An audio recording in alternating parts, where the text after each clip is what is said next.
The first question you have to answer is, are you going to choose the red chair or the blue chair? That's a trick question. I'm going to choose the blue Interesting. because I want to be representing everyone, red and blue, both sides. Perfect. I thought for sure you were going to pick red, so I already set this up. Okay. All right. Get our coffee here. Well, thank you for being the fourth guest on the podcast and the very first candidate for running for U.S. Congress. Vin Kruttiventi is running against Eric Swalwell in California's Congressional District 14, right? Congressional District 14. Okay, yes. Perfect. And just go ahead and talk about the cities that the district includes in the general area, and then we'll just go into a little bit of family and personal background, and then straight into the issues. Sure. First off, thank you, Joe, for having me and giving a voice, because not a lot of non-incumbents get a platform to speak. Mm-hmm. It's really important to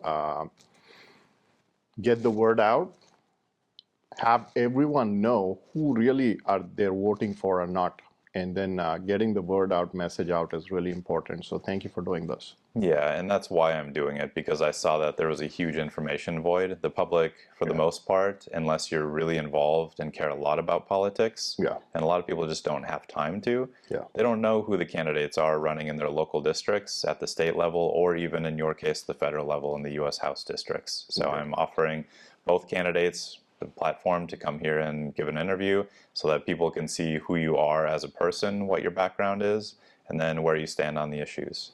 So, thanks for coming. So then the cities that are in the district, I know that it's the East Bay area here, stretches kind of from Fremont and Hayward all the way out toward Livermore. On the east, it starts at Livermore. I've got the entire Livermore, Pleasanton, western part of Dublin, northern part of Fremont, Union City, Castro Valley, Hayward, San Leandro, San Lorenzo, and unincorporated districts of Sunol, Ashland, Cherryland, and Fairview. Okay, perfect. And we'll just go into a little bit of your personal history. I know you have a wife and 2 kids, I read. Yeah. Okay, and you live in Pleasanton. I live in Pleasanton, and I'm married for, I'd say, 15 plus years now. Okay. Right. And this always December, lived in the district here in Pleasanton? No. Or where did you come from originally? So I was born and raised in India, and I did my schooling in India, and briefly worked in Singapore and Tokyo for a bit before moving to New York City, work visa. Okay. And then went through all my cycles, got my green card, eventually met my wife in Connecticut, then moved to Connecticut. And we moved coast to coast from Connecticut to West Coast back in 2010. Okay. We lived in South Bay for a bit before moving here. So I've been in Pleasanton for about 10 years now. Okay. And I saw on your website that your grandfather was actually a freedom fighter in India around the time when Gandhi was doing all of his work, and that your dad was a prominent journalist in India. Yes. And I would assume that their influences shaped you and why you're running for Congress right now? 100%. So giving back was ingrained as a value within me with whatever my grandfather did for the country in India. He was at some point in the same jail cell as Gandhi. Wow. And he raised my father really well. And my dad ingrained this concept of servant leadership and then need to give back to the society. Mm-hmm. And he did a lot of volunteering too. Mm-hmm. So when I came here, you're really focused on establishing yourself. Mm-hmm. You don't come here with all the money, right? You start from scratch, and you build a better life for yourself. You try to build a better life for your family. And then when you've achieved all of this, like Maslow's hierarchy of needs, right? Now what do I do to give back to the society that gave me so much? Sure. So during COVID, I run a tech company, but I had multiple other small businesses too. So during COVID, I had to shut them down. And then I observed that a lot of these businesses couldn't make it. And were these brick and mortar businesses that you had? Brick and mortar businesses, okay. Mom and pop shops, retail, restaurants, all of these, right? So then I felt the need to give back, help them in ways where they can actually not just be coming out of the hardships, but actually prosper. Mm-hmm. So we've helped a lot of businesses in the East Bay to come out and then prosper. Not just come out, but prosper. Sure. And was this part of your Vin Kruttiventi Foundation work? Okay. Correct. Got it. So hence, just 1 second, I'm going to close these windows with the. Of course, the weed whackers have to come. It's never a consistent time, so I was hoping we'd get it in before they came today. Right now, they have to bring in the hedge trimmers on the front patio. Yeah. So they do that to me too. Yeah. Exactly on the same day and same time when I have my board meetings remotely. Okay, so before the interruption, we were talking about businesses shutting down during COVID. And is this when you started your Vin Kruttiventi Foundation? Or had you started it prior? No, I started helping all of these small businesses, but then eventually formed the foundation. Okay. Yeah. Got it. So as part of the work that we do for the foundation, we help small businesses turn around situations, and then also nonprofits in the area to help them raise money or give them tips and tricks, and then work with them to fundraise and elevate them, if you will. Okay. And so now you've come full circle. You've immigrated here and become a very successful businessman, basically lived the American dream. And it seems that's slipping away for a lot of Americans who are even born here, let alone immigrants coming over. Yeah. And we, of course, have other big problems with illegal immigration that are highly controversial. Have you ever run for public office before? Or is this your first run for anything? I have never run for public office. This is my first time. And like a lot of people, like a lot of normal people, I was tired of being tired. I immigrated here legally. And I paid my dues. And I lived the American dream. As you said, it's fading. So we have to fight for it because this is home. And that's what you do for your home, fight for your home. I agree. And I guess we have that in common. I had never run for public office before. And as you know, I ran for U.S. Congress in my district as an independent. Wasn't able to make it through the primary like you. And the guy you are running against, Eric Swalwell, is a fairly controversial figure, I would say. And I think most people would agree that he's part of the Democratic establishment in Washington, D.C. now. Yeah. Why are you deciding to take on him? Why do you feel that you would be a better choice in office than he is? So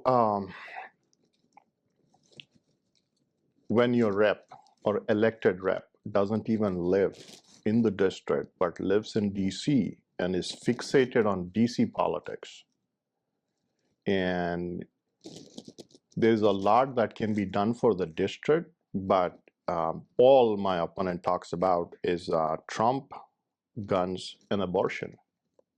There is a lot that we can achieve as normal people and do a lot for the common, regular people of the district. Going on and on and on about Trump is not going to fix things in the district. We have to make conscious effort to do certain things to make our district better. And I did go onto his website, ericswalwell.com, onto his campaign website, and noticed that the only material he has up are his book, promoting his book Endgame, which was inside the impeachment of Donald Trump, gun control, like you said, and that was the only issue on his website. Yeah. So I see where you're coming from. Right. I'm guessing that he thinks he has the district locked up. What would you say to that? Because I know you just told me prior to sitting down that you've been knocking on lots of doors. Are you seeing public sentiment changing? So when we go talk to regular people, be it like left, right, or center, just because somebody actually talked to them, there is a lot of support. As a first-time candidate, you're limited by the resources that you have, the amount of money that you can raise, and what you can do. But unlike an elected congressman, because of the Franken laws, they send free mail, both physical mail and email. So what Swalwell's been doing is spending his campaign finance on his luxurious lifestyle, but spending like his congressional money, budget on campaigning, which is kind of like, weird and a loophole in our electoral system. Interesting. I haven't looked into that very much. Yeah. So when you're going around and talking to normal people, I think the number one issue on most people's minds is the cost of living and inflation. Correct. I know that's number one nationally and here in the state of California. And that was the biggest issue that came up when I was running and talking to people. That was what they were most concerned about. And on your website, you do talk kind of vaguely about addressing it. And I wanted to ask what you think the main causes of the inflation are, because some people will say it's the cost of energy. Some say it was broken supply chains during COVID that still haven't caught back up. And the Democrats seem to be blaming corporate greed. Is it one of those or all of those? And I know that this is a big issue. How do we begin to tackle it so that our cost of living doesn't continue going up, because it's already pricing out many Californians? I would attribute to uncontrolled spending, and also spending that's not really effective and not bringing the right outcome. Number one. Number two, supply chains and energy costs are also like, important, but these are self-inflicted wounds for us. If you keep the supply chain aside, it's come back up. But if you keep the energy costs so high, if you stop drilling, and if you start importing, and then double, triple our gas prices, and then it is bound to increase the overall cost of production, right? And also all of the foreign wars that we are fighting, all that money, who's paying for it? We have to take care of our people first. Then we could be a world leader. We're doing it backwards. Thousands of people are dying because we wouldn't stop meddling in people's affairs. So, example, when Trump was there wasn't like any war. Now you see all of these wars. Now, Iran is going to attack Israel at any time. Who knows, how that's going to morph into, right? So, also with all of the excessive regulation and imports and tariffs on certain goods, we have self-inflicted wounds on our housing costs.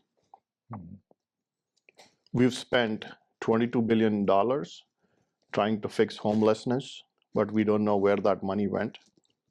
Yeah, and that was specifically here in California. Yeah, and the homelessness problem I know is on your list. I was scrolling through your Twitter and I saw one of your posts where Gavin Newsom was quoted as saying, "Homelessness is my #1 priority. 2004, 2005, 2006, 2007, 2008, all the way through 2024. He basically said it every single year. Yeah. So we'll get to that in a little bit, because that's one of the issues that is on the top of people's minds here in California. As far as what kind of spending needs to be cut, it sounds like military spending and drawing down these overseas conflicts would be a priority of yours to keep money here. Is that a fair assessment? What about all the money that we're spending on illegal immigrants? True. Right? And it's a burden on our resources. It's a burden on our infrastructure. It's a burden on our system entirely. When there was fire in Hawaii, we didn't do anything for months, but we were trying to send money to Ukraine. Mm-hmm. I'm not finding fault with that. Like, I have a problem fighting somebody's war, but take care of your people first. Yeah, and I think most Americans would agree with that. So if you want to jump into the border, we can, because that seems to be a very big difference in policy between the Democrats and the Republicans. Trump obviously had spent a considerable amount of political capital securing the border and building the wall when he was in office. And illegal immigration has spiked over the last 3.5 years that Biden's been in office. So what's the cause of that? And can anything be done by Congress? And then on the other side of that, if Trump were to get into office, could he change that unilaterally? When Biden came to power, he issued all these executive orders and practically opened it for all. We've seen videos where people were coming in thousands and thousands a day and saying, "We love you, Joe." Under US Constitution and law, transporting an illegal alien is treason. So what they found out is a loophole. Paper them as asylum seekers, so that you could circumvent all of this. But in reality, opening the border, letting millions of people in, is committing treason on the country. There is a concept of a sovereign nation. There is a concept of a country with borders. You cannot erase that concept. Even most liberal of the liberal countries have their borders. Is Canada opening its borders and saying, bring in millions of people? No, it's not. Mm-hmm. Right? So if there is a nefarious idea to bring people in and then somehow make them legal and then convert them to your vote bank to be in power forever, that's sinister. We are all paying price for that, and we will, for decades to come. Yeah, and I agree with that sentiment. And Trump has said that he wants to initiate a mass deportation program. And I was scrolling through some of your social media feeds, and it seems like you're also in support of that. I am in support of mass deportation. Okay. Right. How would you begin to set that up? I guess you would need to allocate a lot of resources, and would you prioritize people who have come over here more recently over the past few years? Or how would you go about that? So we could look at it in multiple ways, right? Are they contributing to the system? Did they break the law? Are they paying taxes? A whole bunch, right? Okay. And if they are positively contributing to the economy, we can give them a pathway to earn their citizenship, not just grant them asylum, right? And I am for immigration reform.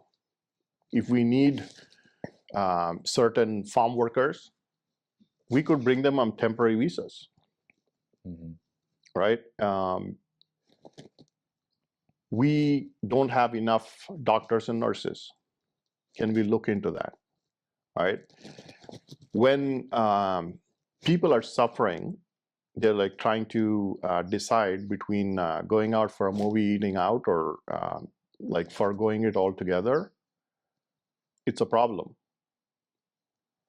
Little things that families have enjoyed, they're like cut back on it nowadays. Sure. Right.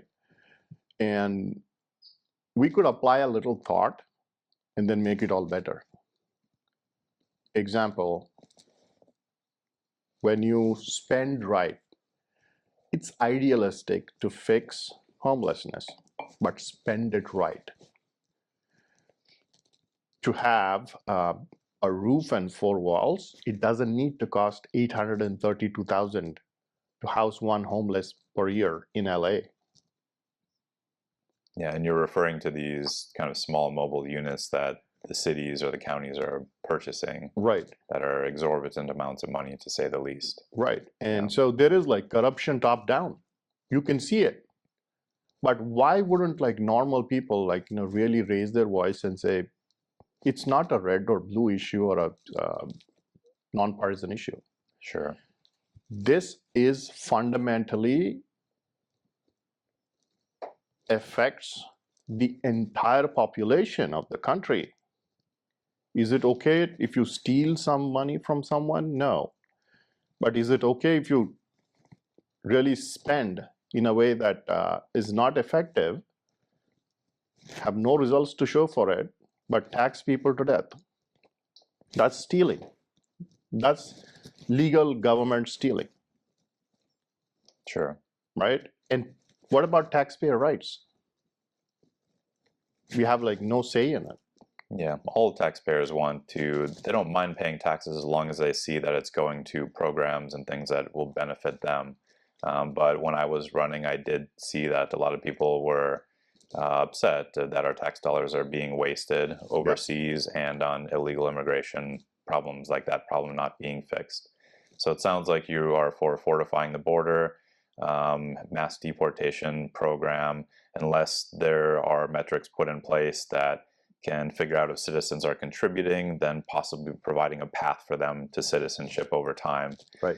And then I also know that another big issue was reforming the legal immigration system, because particularly from your country, India, there's a massive backlog. And like you just said, we need more doctors and nurses and professionals. And that country has supplied a disproportionate, overproportionate amount of that talent here in the US. So how would you reform the legal immigration program to relieve backlogs like that? So specifically India and China, all of these high-skilled workers, they have a backlog of about 100 years right now. So the heartburn in a lot of people is, this is most peaceful community. They're contributing to the society. They're not committing crime. They're paying their taxes, putting their head down and working hard. And you are opening the border, letting millions of people in, but you're penalizing a community because they come from a certain country and your immigration system is broken, right? Our immigration system is broken. And we have to fix it so that we can give them a path. All of the innovation, example, I've seen families where their kids have to go back because they're over 21. Parents do not have citizenship. Mm-hmm. So the kid who's gone to school here, came here when probably they were like really young, doesn't know anything about any other country other than this, have to go back because our immigration system is broken. Sure. So it sounds like you'd be in favor of granting them, at least temporary residency after the age of 21 to allow them to continue going to school and a pathway towards citizenship. Correct. Okay. And I'm guessing to get rid of the backlog, you would also be in favor of removing the country caps, because that's what's causing the backlog in India and China. Country caps, yeah. Okay. Example, it's a 5,000 per year country cap, and not enough people, example, come from Singapore. They probably are 5 or 10 or 15. I'm just making up a number. Sure. Under There's the cap. not under the cap, Yep. right? But then there's over the cap from certain countries, right? And so the way they capture and distribute is also disproportionate. If you look at the immigration system of Canada or Australia, somewhat UK too, they have a point system. Are they contributing to the economy? Are they educated? Do they have like a master's degree? Do have a specialty occupation? And does our country need it? And then based on that, they prioritize like, who comes in and who stands on the line. So, I mean, we could implement similar systems, but our country has been overburdened by this family-based immigration, where the entire family immigrates and immediately is on welfare. They're not contributing, but they're putting pressure on the country. Yeah, and I think we're seeing this now in a lot of the bigger cities like New York and Chicago. It's putting a tremendous amount of strain on their social infrastructure, and the cities are having to make choices about pulling the resources from programs that are helping Americans, American citizens, and reprioritizing it to programs that are funding various things for the illegal immigrants. Yeah. Okay. If we have our veterans who's worn our cloth, fought wars on our behalf, kept us safe, as homeless, it's a shame. Mm. If we cannot cater to them, who else would we, right? As a civil society, we are failing them. We are failing our kids. Mm. Our kids in California cannot afford to buy a home. So they go settle in a cheaper city or state. It's a never-ending cycle, right? We have to fix a lot of things, and one of the things is housing affordability too. I mean, there are a lot of creative ways. Instead of like burning $22 billion and saying we didn't fix the problem, but we can't figure out where it went, could we have fixed something tangible, measurable, that gave results? And people say, yes, at least you spend money, but these are the results you show for it. Yeah, so it sounds like you are generally in favorable of increased government accountability. I know that in the recent interview that Trump did with Elon Musk, they talked about a government accountability office. A couple of the other California Assembly candidates that have sat in these chairs over the past couple of weeks talked about how the state of California, and I would assume that this would apply to the federal government too, yes, give billions of dollars to organizations, to nonprofits, but they don't put in any measurable metrics to figure out if those programs are actually solving problems. Correct. And so I would assume this is where your restraining government spending comes in. You would be in favor of setting up some kind of a government accountability office that would go line item through the budget and make sure that all of these programs are functional, and the ones that are not, stop the funding to? 100%. You got to look at the government spending the way you look at your house. If you don't have the money, you don't continue to spend. You live within your means, right? Or you try to figure out to get a second job or a third job, or like, to increase your income to be able to afford a certain lifestyle. So that's what is needed here, right? Fiscal responsibility is really needed. Spending on the right programs is needed.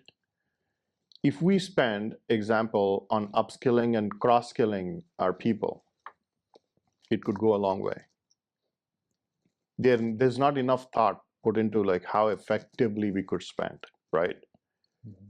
Example, we outsource a lot of customer support jobs. Total outsourced jobs are over 14 million. Wow. Right? But out of that, customer support is few million, right? And what if we make sure, instead of being like a protectionist, what if we say, if you are paying a certain amount to outsource this job, can the same amount be applied to somebody trying to get a second job in a Rust Belt where they can, like, really use that extra 25, 35 bucks an hour to work from home to gain that? We are fighting for, let's say, a minimum wage, right? We have to up the minimum wage because we can't afford it. But has anybody put thought into bringing the jobs back, manufacturing jobs back, customer support jobs back? If you're paying a certain amount as a transfer pricing to, like, get that done, can we make sure that that particular job stays in the country and not gets outsourced? Because the economy or economics of outsourcing for certain types of functions of these jobs is not making sense. It's gone up from $25 to $35 average for certain types of jobs to be outsourced. That could stay here in the country. Sure. Are you concerned about technologies like AI, I guess even taking away more customer support type jobs? And kind of going along with that, let's just get into education and how should we look at education going forward to make sure that we are spending money in the areas of the economy that will grow in the future, as opposed to industries that will end up dying out because of things like advancements in technology and AI. Yeah. Because I know that education was a priority. Education seems to be declining in the country every year, and part of that might actually be the burden on the system now caused by an increase of illegal immigrants. But on your website, you say that investment in our schools to ensure that every child receives the education they deserve. You want to expand technology in education. And I was just wondering if you had any specific ideas about how we need to reform the education system to make sure that our kids are equipped and they're going to be able to graduate and get jobs that will pay them well so that they can afford a home and can afford to live. Right. One of the things that we have to look at is the cost of education, right? And the type of programs that are being created. If certain universities create these, I've got nothing against liberal arts, but if you charge hundreds of thousands of dollars to graduate and get a liberal arts degree, like, you're not going to make enough to pay that off. There are not enough jobs there. So creating programs where we have the need is really critical.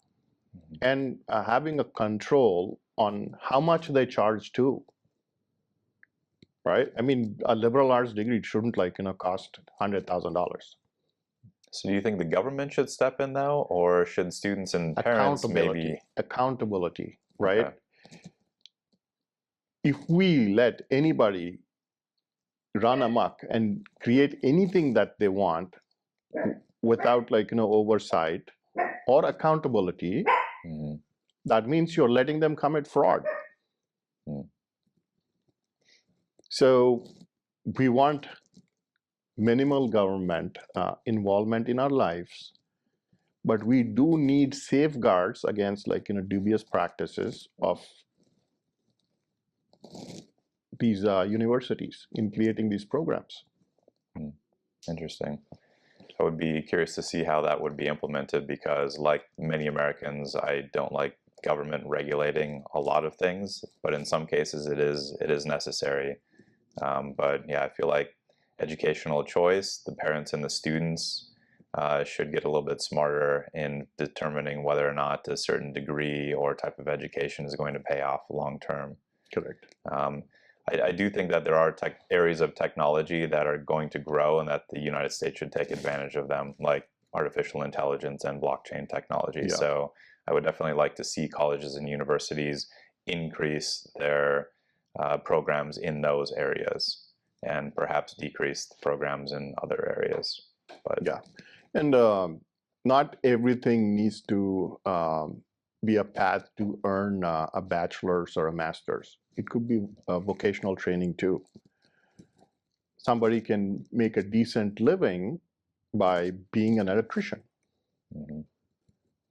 or a plumber, or like any other, right? So vocational training is important that we are missing in a lot of ways. So one of the things that actually I think some are making it mandatory in the coming years, but teaching kids about fiscal responsibility and money management, really important, right? And so that they grow up to be more fiscally responsible. Okay, makes sense. So better education, but not necessarily in just the advanced education areas, vocational training programs like the blue collar jobs, right? Electricians, plumbing, all of that. Because yes, I have seen that those costs have skyrocketed lately, and I think that's part of the reason why we have such a higher housing costs here. Correct. And insurance costs for that matter, because when there are issues and the insurance company has to cover those bills, if you have wages that are costing 2 to 3 times more, that is just going to be put back on the homeowner through the insurance plan. Yeah. Okay. Let's jump around a little bit here. I know that on your website, one of your issues was extending the support of our elderly. So you talk about comprehensive senior services that ensure a high quality of life for our elderly and using technology to aid in that. And going along with that, increasing access to mental health services and support. So what kind of challenges do the elderly face now and will increasingly face in the future, and how do we address that? The healthcare costs are through the roof. The quality of healthcare is through the roof.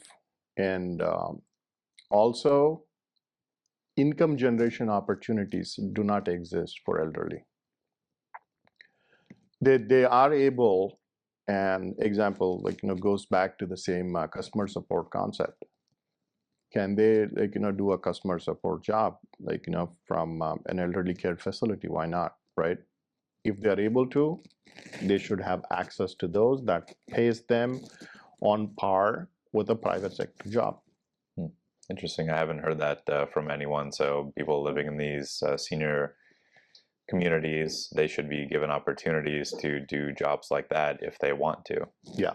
Interesting. Because this is specifically I've heard from certain seniors I've met, and this was their thing, really top priority. I'm trying to think now if my grandmother, because she's bored much of the day, she just kind of sits around and watches TV and talks to the family. I actually think that she might be interested in doing something like that. Yeah, and that's a creative idea. They've got a lot of patience, Sure. right? And they can definitely do really well in customer support functions, for example. Interesting. What about the seniors who? Here, let me get Carrot. Carrot, come on, go inside. You keep barking. So what about the seniors who are retired and living in their homes? And I know that cost of living to them is a growing concern. Correct. My grandmother is 90 and she's lived in the same home for over 50 years. She's in Minnesota. And she told me that she's having an increasingly difficult time paying the bills, and she's worried that she might not even be able to continue living there because the cost of insurance and taxes continue to go up. One of the posts that I saw you, I think, retweet on your X account was Trump's idea to not tax Social Security. Yeah. You're in favor of that? 100%. Okay. 100%. I mean, they are on fixed income, right? Yeah. Inflation has put a big strain on them. And if we can't take care of them, who will? For me, two things extremely important. As a generation, we have to make sure our elders are taken care of and our kids are taken care of. And I think our generation can do a lot to achieve that. And once we are there, this country is going to go way further than what it is. Okay. So one of the concerns that a lot of Democrat voters seem to have, especially the elderly, are that the Democrats always say the Republicans want to gut entitlement programs, Social Security and Medicare, eventually. Sounds like you have the exact opposite of that. You want to shore them up to make sure that the elderly are going to be okay. They are going to be okay. We have to take care of them, and we should not do anything that puts a strain on them. Sure. And what would you say then about how we can shore up the Social Security program? Because it seems like the trust funds are going to run out sometime in the next 10 years. The mid-2030s is the projection by, I think, the Congressional Budget Office. And if that runs out, then Social Security and Medicare get massive cuts. I would assume the way you were talking earlier about drawing down military spending, international conflicts, that you would rather reallocate capital toward programs like that. Is that 100%? Okay. And also, we've like self-inflicted in a way where we cannot export energy. From net exporter, we're importing a lot of energy. So what if we create ways and means to create extra revenue by energy exports? And you're meaning increasing natural gas extraction? Natural on US gas, soil? like, oil, natural gas, like nuclear energy, like, you name it, right? Renewable energy, all forms, whichever form we can create a net positive with the lowest amount of production cost, and then be a net positive exporter for next few years to fund these programs. Sure. Let's go into energy a little bit then, because that was also on your site. You say that you want to achieve reliable, renewable, and sustainable energy independence and focus on investments for America First energy resilience. I would assume that this is part of the plan then, increase gas exports, which will also bring in additional funding and nuclear Gas, energy. oil, all of it. And example, I keep saying this, right? Everything is interconnected. We need to go back to common sense. Common sense policies and common sense actions. We're going for battery operated cars, right? Mm-hmm. But our grid is so old and cannot handle it. Example, in California, in last month itself, we had like 4 times we had power outage for multiple hours in this area.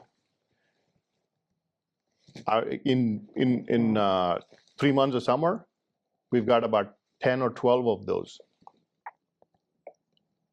right? If we mandate a certain thing, we got to make sure that our infrastructure is there to support it. Okay. So are you in favor of mandating electric vehicles and electric stoves, or letting the free market work and take care of it? Free market should control who gets to choose what. Okay. Eventually, I feel in about 20, 25 years, most of the people, majority will have electric cars, but forcing it somebody's throat is not right.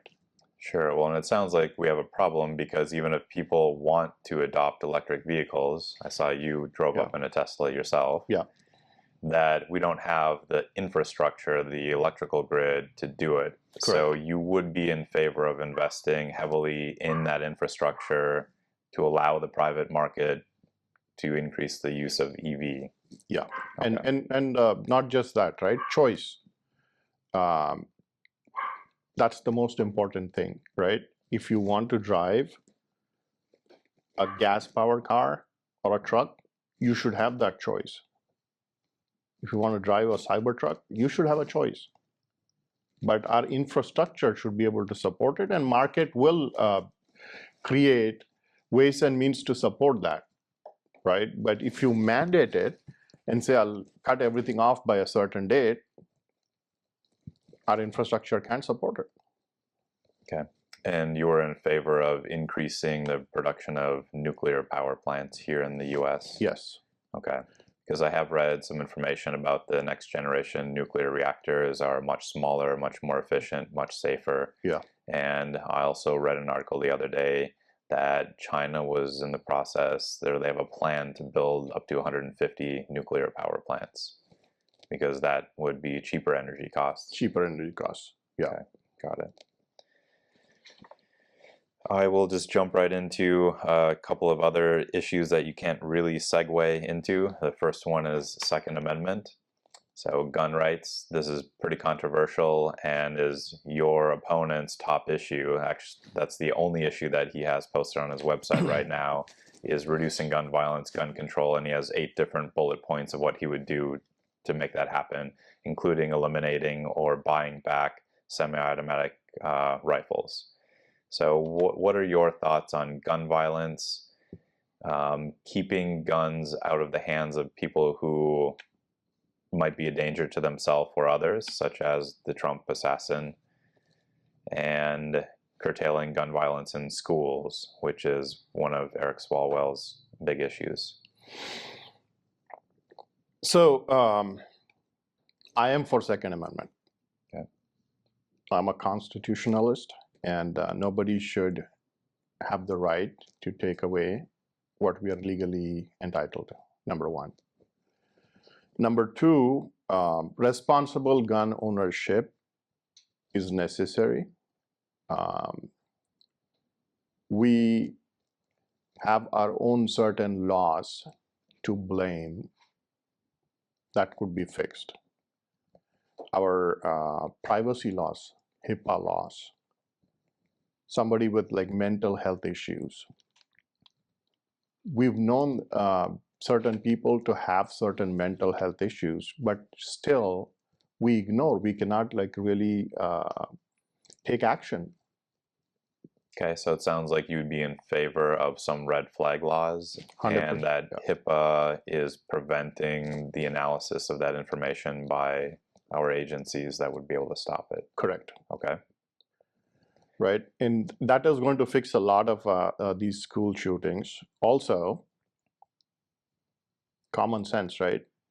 If our politicians need guns to be for their protection, if our courts need guns for their protection, and if our airports need guns or security for their protection, why not our kids? Okay. So we're referring to schools, having officers in schools? Correct. Okay. And arm them so that, like, you know, you feel safe, we feel safe. I'm a parent, my kids go to school. I feel safe knowing that there is somebody to protect and they are not sitting ducks out there who's trained well to handle all types of situations. Okay. I think some parents might have an issue with that. A lot of parents probably would not want any kind of guns on a school campus, junior high, high school. But I did interview Mike Greer last week, and he was in favor of putting, I can't remember exactly what he was calling them, but essentially having some kind of an authority figure in the school. He didn't actually say whether they were armed or not. Mm-hmm. And I think that might be a good idea. It would perhaps increase the feeling of safety at the school and would deter anyone who is thinking of causing problems. Right. And what about metal detectors or things like that in schools? It sounds like you're in favor of fortifying schools. Fortify schools, yes. And do everything necessary to protect our kids, right? And stop touching my guns. And also, look at all these watered down laws. They've like made crime legal. Mm-hmm. So if you're going to like take all my guns and leave me with laws where I cannot defend my own personal property or business property and fine me $18,000, even to stop somebody from stealing, what am I going to like really protect myself with? Dildos and spatulas? Yeah. Yeah, that was one of the contentions of some of the other candidates I interviewed, is that they're not going after the gangs who are illegally possessing the guns. They're going after trying to disarm normal citizens who are law-abiding. Yeah, I mean, it's common sense, right? Mm-hmm. When 9/11 happened, they've shut down the entire country. Unfortunate incident, right? And they never let it happen again, right?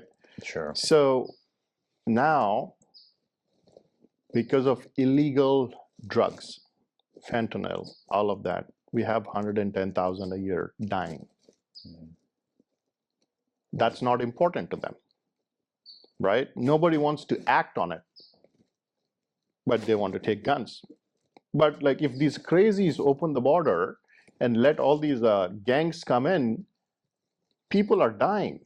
So when will we stop playing games with our own country? We have to do what is right by the country for once. If we vote the same way and expect a different result, it's insanity. Mm-hmm. It's like the sheep listening to this wolf telling them that it will turn vegetarian once it gets elected. Sure. Like, look at it, like Kamala Harris. On day one, I would do this. On day one, I would do this. She's still in power. Like, you've got 75 days to do whatever the hell you want to do. Do it now. Yeah, you're saying her and Biden have had the opportunity to do everything that she said that she's going to do when she's in office. Oh, on day one, I'll fix the economy. You've got 75 days. Fix it so that, like, you can win. You can earn your win. Right? Yeah. And people want the economy fixed. People want, wars to stop. People want to feel safe. We want our kids to prosper. We want our elders to be taken care of. We want our communities to be safe. And we want to have a better life and be able to afford the basic necessity of life. Yeah, it's all common sense things, and I feel like 90% of the public is on this page. Yeah. And they are now waking up and seeing that the things we've been promised by our state and federal legislators just are not getting done, that it's all platitudes. And in an interview that I did last week with Darren Ellis, that was one of his big contentions, is that all of our politicians are telling the public that they're doing this and making a stand here, but it's all fake, and that none of that's actually getting done. And in fact, the opposite is getting done behind closed doors in the state government and in the federal government. Yeah. Okay. It's all like politics, right? I'd say for once, we all have to get together because we all want the same thing. Get together, solve the problems. It doesn't need to go to a level where we're always bickering. Mm-hmm. Two sides. We all are on one side. We are all Americans. Sure. It seems like a bunch fight of our for the country. It seems like a lot of our legislators are compromised, and I saw one of the policies on your website was to put in term limits for Congress. Go ahead and talk about why we need to put that in. I know that another local congressman here in the Bay Area, Ro Khanna, down in San Jose, he proposed that legislation, but it never seems to go through in Congress. So why not, and how can we make that go through? I saw some survey where majority of the country, all sides, want term limits. It's what the people want. It's all these career politicians that do not want it. They want to be in power forever. Look at certain congressmen. They've been holding on to it for 10, 20, 30, 40 years. There are no net new ideas. There's no freshness of ideas. They're blocking everyone else. US is the only country where incumbency favors a politician because of certain laws, loopholes. There is no concept of anti-incumbency. Mm-hmm. Right? If you are an incumbent, you do everything in your power, including gerrymandering, all of the district, use your congressional budget to campaign and have like no accountability to people.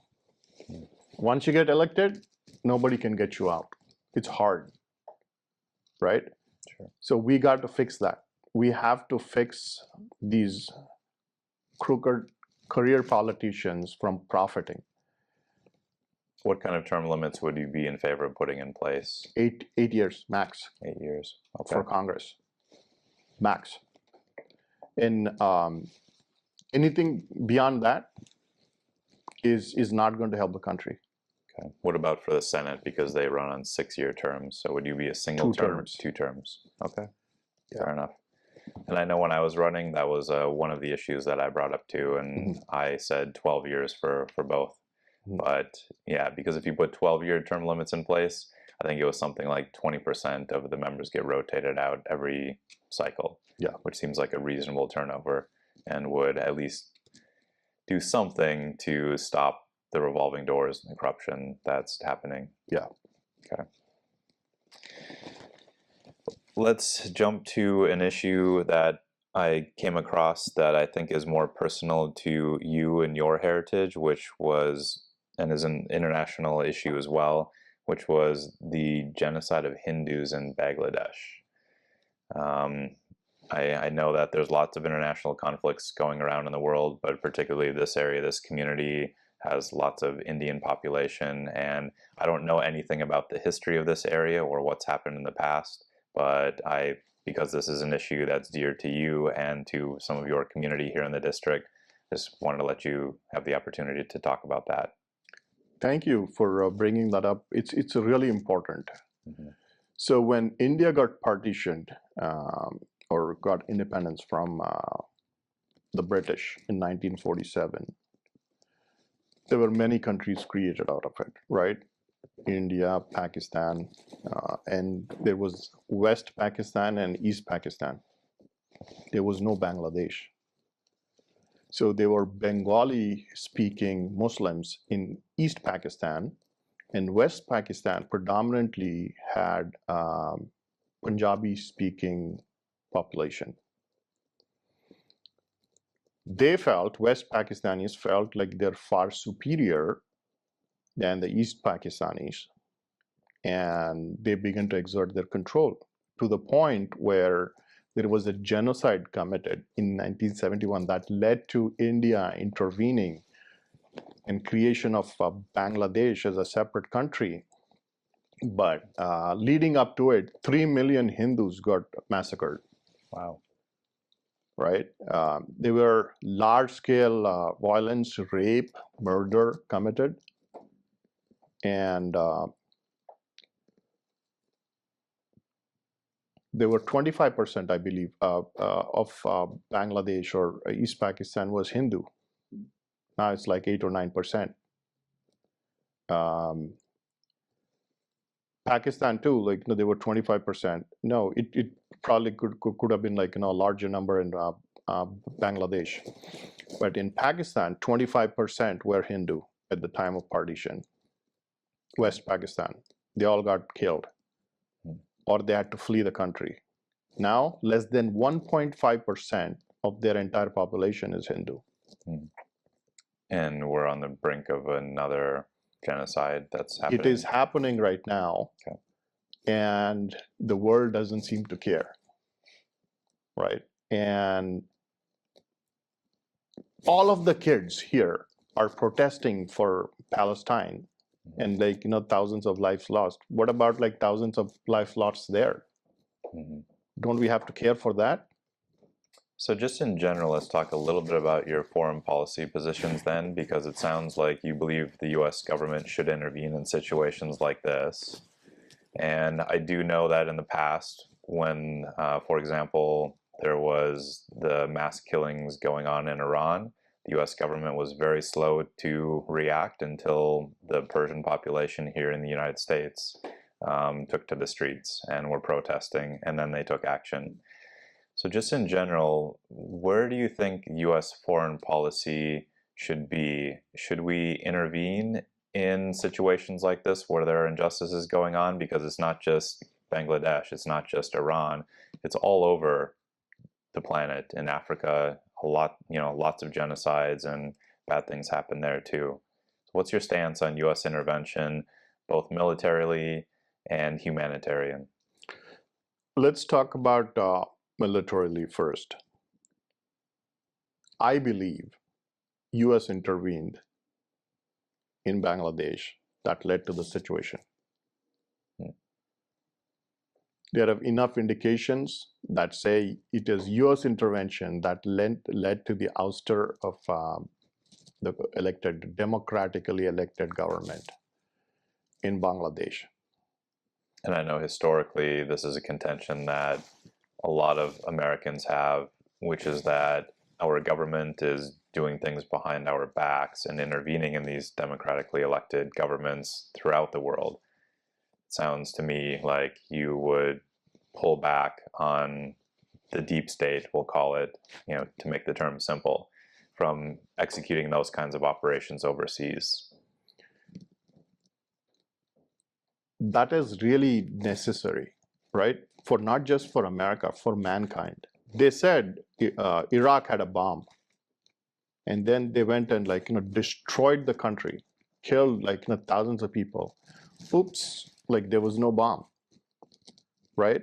We spent a lot of money, thousands of lives were lost. Our own people too, our own troops too. Why? What for? Right? Similarly, good, bad, ugly, we've intervened in Afghanistan. We had the most disgusting retreat in the history of the country. We ran. We left all our equipment and then we retreated. We ran. We put all of the people to so much suffering. This is not the right way to deal with the situation, right? They went into Afghanistan after 9/11 because they thought that's the easiest country to go pound. Mm-hmm. What about Pakistan? Osama was in Pakistan, right? Yeah. So they gave money to Pakistan. Sure. Right? So that's a weird policy. That was the most poorest of the poor countries that these guys went and invaded. We invaded. Why? Go do the right thing. If there are Saudis involved, we can't talk about them. Sure. Oh, because they're all powerful. So it sounds like you'd be in favor of exerting more congressional control over decisions involving international conflicts? 100%. Okay. How would you put some kind of structure in place? Because I do know one of the contentions of a lot of people is that the executive branch is acting unilaterally in conflicts internationally without congressional approval to go to war in different places, because there are ways to circumvent needing to rely on a congressional decision to go to war in a certain place. So how do we repair that mechanism in Washington, D.C.? It's got to be a top-down, bottom-up, inside-out cleaning of the way our Congress functions, the way our executive branch operates, and there's got to be limits on what a president can do unilaterally or not, right? And especially when it involves foreign conflicts.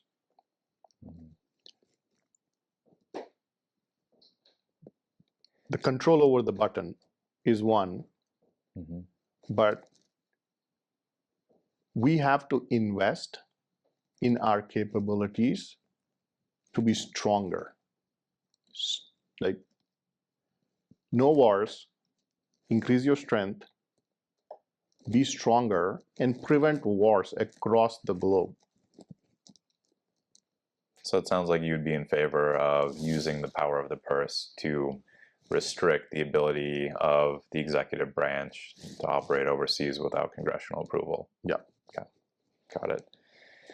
Okay, well, let's kind of wrap up. We've hit most of the issues. I think we've covered at least a little bit all of the things that the voters in your district want to hear about, from cost of living to elderly to the border to immigration, energy, and environment.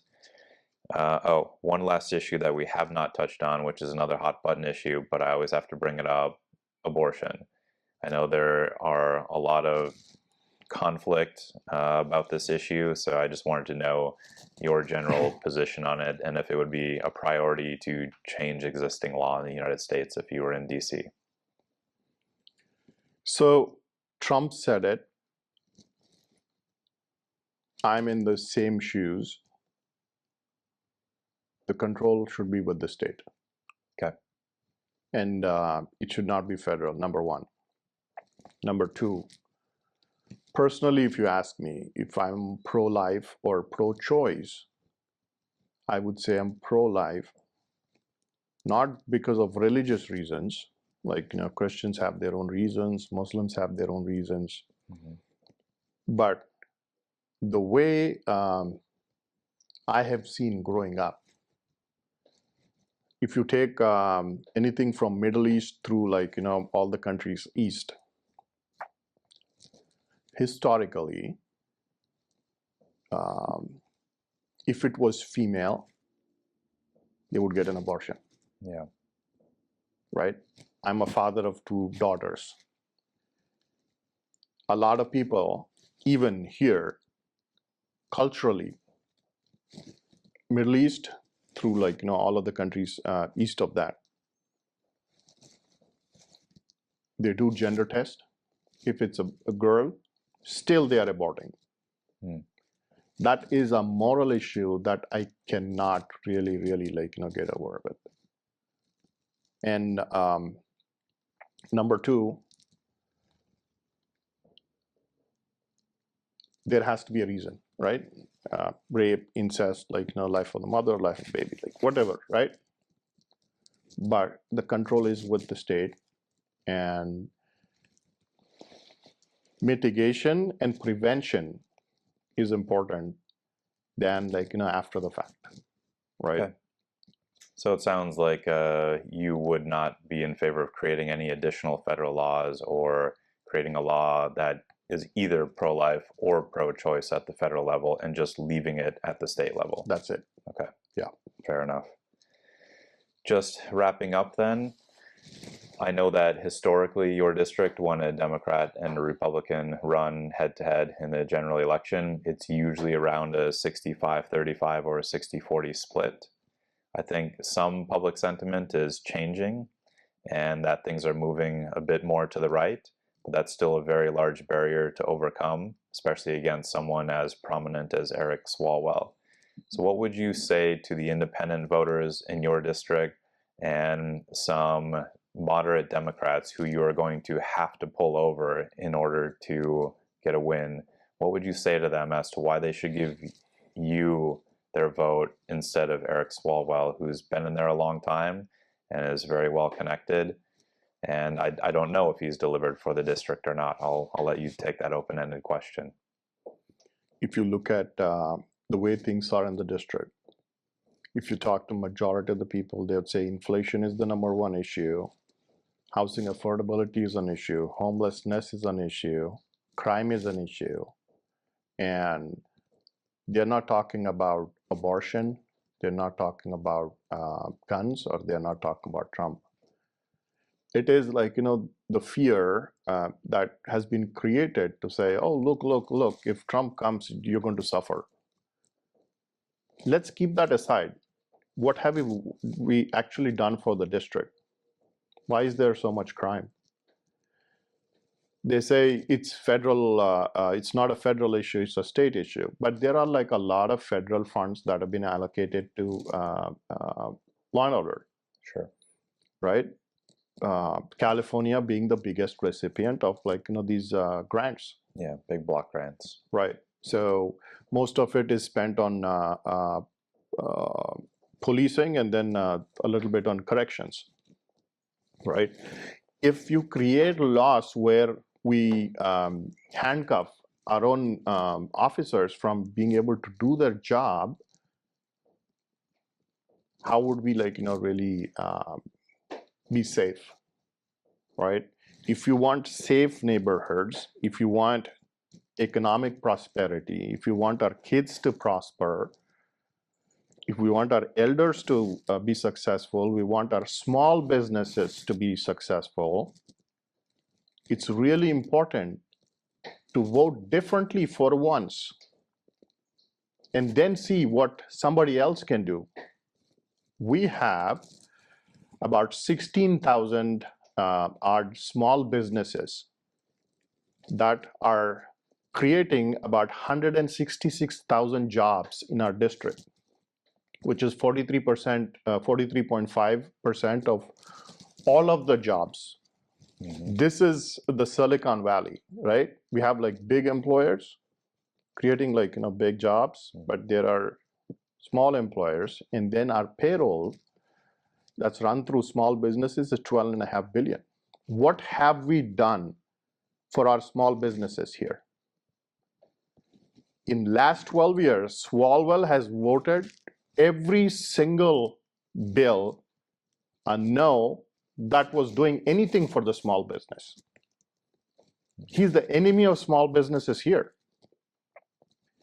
If you go to like Hayward and up, Hayward, San Leandro, San Lorenzo, all of these like, Latino community, the Asian community there, a lot of them are in small businesses, but they are being kept in the dark on how he's anti-small business.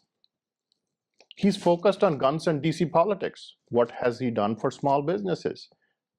We need to put food on the table for them, right? They're our neighbors. We want them to like, I don't care if they are Democratic. I don't care if they're nonpartisan. I don't care if they're gay, LGBTQ, whatever. They are my neighbor. And I have a responsibility to take care of them. We are people first. We have to create things for our people's benefit, right? No more politics, no more politicking. We have to do what is right for the people. Economic prosperity, American dream, right? Do not divide people based on like, all these labeling, segmentation, right? Do what is right for people. And I really encourage people to come out and vote differently for once and see the results. Okay. Thank you very much. I appreciate it. I appreciate the fact that you were a legal immigrant here and that you built yourself the American dream, and that you are now turning around and trying to keep that dream alive for both Americans who were born here and for people like yourself. Yeah. Thank you for coming today. Thank you. Thank you for having me. Thank you. Thank you. Yeah, exactly. That's the important thing. And I think as we get closer to the election, people will start Googling around a little bit more and see who's actually running. And I think the 10-minute supercuts that I'm making of all the interviews are pretty impactful. Yeah. Because it just hits everything really quickly. And I'm actually in the process of building another clever little tool using an AI chatbot. I'm going to use the transcript of the interviews as the knowledge base to build an interactive chatbot so people can go onto the website and say, where does Vin Kruttiventi stand on guns? And it'll give them an answer based on what you said in the interview. Yeah. So I'm trying to create the long form, the short form, and an interactive chat, because not everybody wants or has time to listen to the 90-minute interview. Some don't even want the 10-minute interview. Yeah. Maybe some will interact with the little chatbot. So the reason why I want to show you this particular horse is because you guys have something in common. So you are Vin, and this is Vinny. Vinny the Horse. Hey, Vinny. Yeah, look, I have your namesake here today. Yes, I do. It's your namesake. Do you know how to feed a horse?